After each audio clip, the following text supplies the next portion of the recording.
Hello दोस्तों।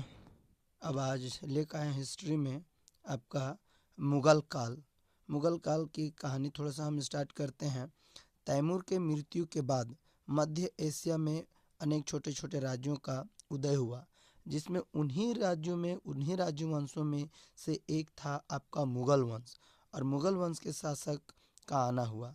अब मुगल वंश के संस्थापक आपका बाबर से शुरू हुआ। और बाबर का जो यहाँ पे आपका लिखा हुआ है मुगल वंश के साथ में जो है बाबर के बाद आएगा हिमायूं के बाद अकबर के बाद जहांगीर के बाद शाहजहां के बाद औरंगजेब का जो लास्ट मुगल साम्राज्य के संस्थापक वंशज थे वे थे बहादुर शाह जफर। इसके बाद हम लोग आगे चलते हैं। यहाँ पे जो ब्रिटिश शासन काल आता है, इसमें कुछ और भी है जो इस चीज़ को अभी हमें नहीं लिखना चाहिए था। चलिए हम लोग आगे बात करते हैं इसके मुगल। अब यहाँ पे हमको बात करना है बाबर का जो स्टार्टिंग होता है 1526 से 1530 ईस्वी तक। यानी बाबर हमारे देश में यानी भारत में लगभग 4 से 5 साल का शासनकाल रहा। लेकिन मुगल वंश के संस्थापक बाबर को ही माना जाता है। मुगल वंश के संस्थापक बाबर को ही माना जाता है। बाबर का वास्तविक नाम जहीरुद्दीन मोहम्मद बाबर था। लेकिन तुर्की भाषा में बाबर का अर्थ होता है बाघ, जो बहादुर का भी कहा जाता है। लेकिन अब आगे हम बढ़ते हैं। बाबर का जन्म 14 फरवरी 1483 ईस्वी में फरगना में हुआ, जो आज उज्बेकिस्तान में है।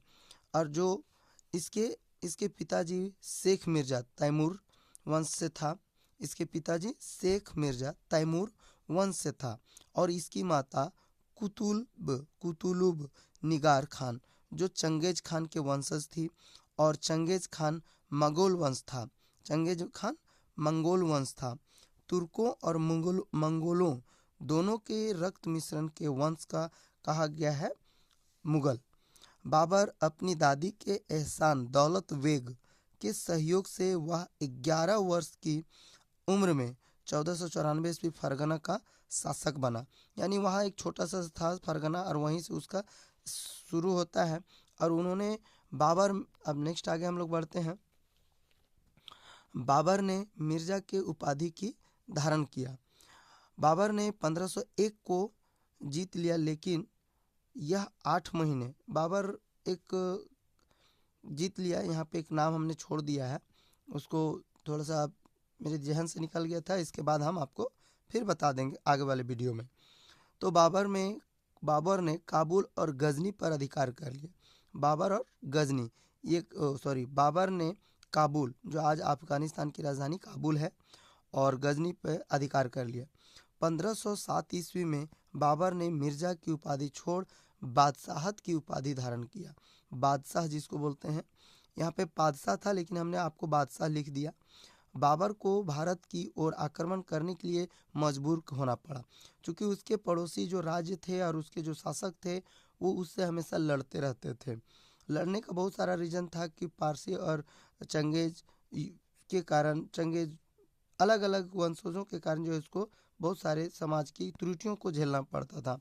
तो 1519 को बाबर बाजौर के किला में पहली बार तोप और बारूद का इस्तेमाल किया। जी हाँ दोस्तों, यहाँ पे तोप और किला का जो है इस्तेमाल अगर कोई शुरू किया है तो वह है बाबर। पानीपत की प्रथम युद्ध से पहले भारत में 4 बार आक्रमण किया, जो 4 बार वो अपने को जीत हासिल नहीं कर पाया। पानीपत का प्रथम युद्ध उसके भारत पर 5वां आक्रमण था, जो पानीपत की प्रथम लड़ाई हुई है 1526 ईस्वी में। यानी 1526 ईस्वी में इसका अपना मुगल शासन का स्थापना हुआ। थैंक यू दोस्तों। ये जो आपका है लाइक कमेंट शेयर जरूर कीजिएगा। फिर हम आपको इसके जो आगे कहानी है मुगल शासन का हम आगे वाले वीडियो में बताएंगे। Thank you. जय हिंद।